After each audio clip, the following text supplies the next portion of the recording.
Bon alors, nous allons parler aujourd'hui de la voix, du chant. Parce que je me suis aperçu que, grosso modo, en tout cas depuis que je suis définitivement rentré en Afrique, j'ai rencontré énormément de musiciens, surtout au Cameroun, et je me suis aperçu que, grosso modo, au niveau de la voix, on n'est pas tous égaux. Il y a des gens qui sont équipés, c'est un peu comme Usain Bolt avec ses jambes interminables, ses fibres rouges et tout ça. Il y a des gens qui sont équipés de cordes vocales en acier trempé. Donc, c'est pas qu'ils n'ont pas besoin de travailler, mais disons qu'il leur suffit de chanter, et puis à force de chanter, ils deviennent de plus en plus bons, et puis voilà. Il y a ces gens-là. Ensuite, il y a des gens qui ont été quelque part initiés dans des écoles de chant qui ne sont pas formelles, mais qui existent quand même, j'en suis absolument certain, qui sont des écoles de chant traditionnelles. Chez nous, les Sawai à Longoso. Alors, je sais pas comment ça se passe, je sais pas quelle est cette confrérie, mais en tout cas, je sais que ces gens-là, ils ont une façon de chanter particulière qui procède forcément d'une méthode. Les griots du Sahel, on peut me raconter ce qu'on veut. C'est pas juste des gens qui se lèvent le matin et qui chantent devant des milliers de personnes et les entend à 200 mètres. C'est pas normal.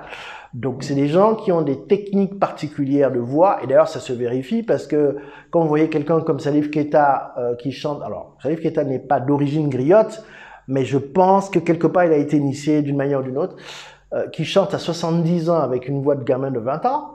Youssou N'Dour a largement 60 ans et il chante comme un bébé, avec une tessiture incroyable. Enfin, ils sont nombreux comme ça. Donc, il y a aussi ces écoles-là. Nous avons nos écoles traditionnelles en Afrique. Hélas, nous ne savons pas encore, mais ça va venir, documenter toute cette richesse-là. Il va falloir qu'on travaille dessus. C'est pareil pour notre pharmacopée traditionnelle, mais c'est pareil pour plein de choses. Les arts martiaux, il y a des arts martiaux pratiquement dans chaque tribu africaine et des choses extrêmement pointues. Donc, il va falloir aussi qu'on documente toute cette richesse-là. Ceci dit, en attendant, la voix, c'est commun à tous les homo sapiens et ça veut dire donc que tout le monde a travaillé dessus, y compris les Européens, qui surtout au XVIIIe siècle ont énormément bossé sur le sujet. Énormément bossé sur le sujet, c'est la naissance un peu, entre guillemets, de l'opéra en Italie, qui a donc après essaimé, conquis toute l'Europe. Et il y avait en particulier le phénomène des contre-ténors, les castrats, et qui étaient formés avec des techniques extraordinaires de rétention de souffle, de travail sur la puissance, etc. C'était des castrats, c'était quand même des gens qui étaient, lisez l'histoire de Farinelli, qui était le plus célèbre d'entre eux, c'était des gens qui étaient capables de chanter devant 1000 personnes avec un orchestre de 40 musiciens derrière eux, on les entendait distinctement au fond. Comment ils faisaient? Une puissance, une musicalité, une virtuosité impressionnante, une tessiture démentielle. Comment ils faisaient? Eh ben, ils faisaient des vocalises. Et donc, ces vocalises se sont transmises, elles ont évolué. Au 19e siècle, elles se sont beaucoup codifiées. Il y a eu de très grands profs de chant, comme Giuseppe Concone, qui est italien, mais qui était à Paris, qui a énormément écrit sur le chant, énormément écrit de vocalises, etc. Et donc, tout ça a été documenté. Et on arrive à Madame Anne Peckham. Madame Anne Peckham, c'est la directrice du département chant de la Berklee School of Music à Boston. C'est, on va dire, l'une des écoles, peut-être même l'école la plus de musique la plus chère au monde. Je ne sais pas si c'est la plus sélective, mais en tout cas la plus chère. Et les gens qui sortent de là, c'est par exemple des gens comme Branford Marsalis. Pat Metheny a fait un tour là-bas, mais je crois qu'il était déjà prof à 15 ans. Enfin bon, bref, il y a du sérieux beau monde qui est passé à la Berklee School. Et cette femme est patronne du département chant. C'est l'une des coachs vocales les plus demandées aux États-Unis. Et elle a sorti ceci. Donc ceux qui sont en Europe, etc., s'ils peuvent se le procurer, c'est absolument extraordinaire. Elle a sorti des vocalises classiques adaptées au contexte moderne, en particulier au jazz et à toutes les musiques modernes telles que le rock, la funk, etc. Accompagnées par les meilleurs élèves, parfois des profs de la Berklee School. Vous chantez, en fait, vous mettez ces vocalises sur votre téléphone ou ce que vous voulez. Et grosso modo, vous chantez à les imitant et puis au bout de 35 minutes, vous avez fait vos vocalises. Moi, franchement, si j'avais dû avoir un surnom, on m'aurait surnommé voix de crapaud. D'ailleurs, je détestais chanter jusqu'à juin de ces années, où une voisine que j'ai en face, qui a une voix naturelle absolument extraordinaire, venait me voir me dire « Monsieur, est-ce que vous pouvez m'apprendre la musique ?» Et je me dis « Mais qu'est-ce que je vais bien pouvoir lui apprendre vu que ça lui demanderait des années avant de progresser sur un instrument. » Et je me suis dit « Tiens, je me rappelle de ce vieux bouquin que j'avais acheté quand j'espérais apprendre à chanter, et puis finalement... » Et donc, j'ai ressorti ce vieux grimoire, et je me suis dit « Pour lui apprendre, il va falloir que je chante moi-même. » Bien m'en a pris. D'abord, c'est absolument génial, ça fait un bien fou. C'est absolument impossible de déprimer quand on chante. C'est pas possible. Le chant, ça libère des choses, absolument. Enfin bon, bref, ça m'a fait un bien fou. Donc depuis juin, je chante comme un colibri, ou qu'est-ce qui chante encore mieux qu'un colibri? Enfin, je sais pas. En tout cas, je chante, mais comme un rossignol là en ce moment. Et je vais pas vous faire la démo, encore que je pourrais, si je me lâchais, mais bon, j'ai pitié.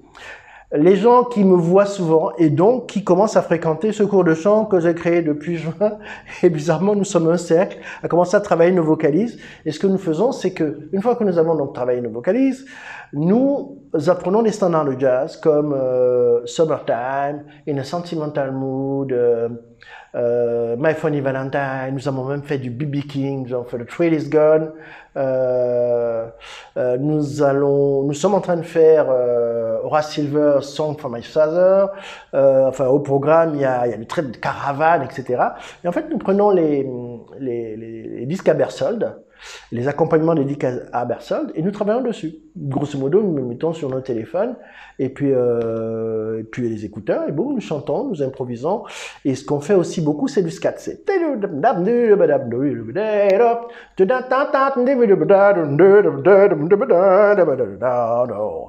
des choses comme ça. Et ma foi, on y prend énormément de plaisir. Moi, pourquoi je parle de ce truc? C'est parce que, bon, d'abord, il y a plein de gens qui souhaiteraient chanter. La bonne nouvelle, je sais que j'ai les MP3.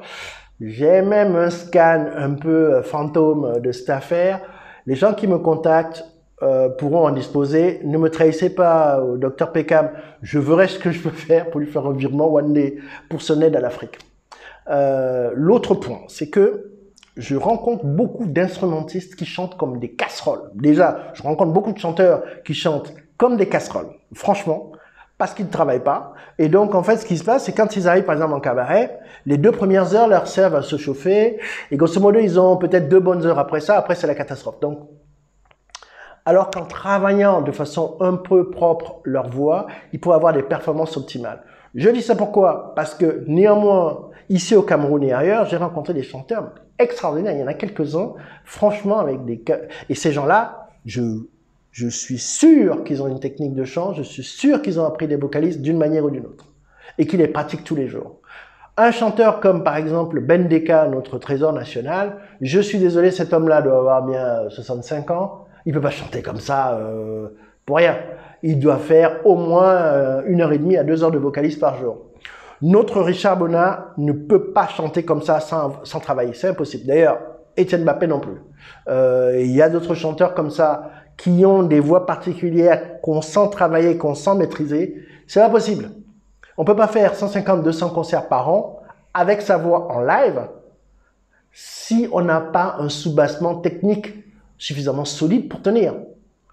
Donc, moi, je recommande, vraiment, c'est un travail qui vous prend 1 demi-heure par jour et c'est extraordinaire. Moi, au bout de 3 semaines, je pouvais déjà chanter des exemples de In a Sentimental Mood ou de Summertime pour, entre guillemets, mes élèves, des choses que je n'avais jamais fait de ma vie.